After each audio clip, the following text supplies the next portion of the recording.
ప్రపంచంలో ఏ దేశం వెళ్ళినా మీకు అక్కడ కనిపించేది ఒక మతం.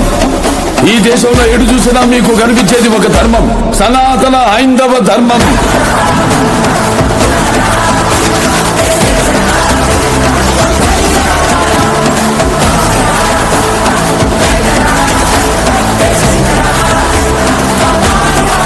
దేశం జోలికి వస్తే మీరు దండిస్తారు, దైవం జోలికి వస్తే మేము ఖండిస్తాం. మీ భాషలో చెప్పాలంటే సర్జికల్ స్ట్రైక్.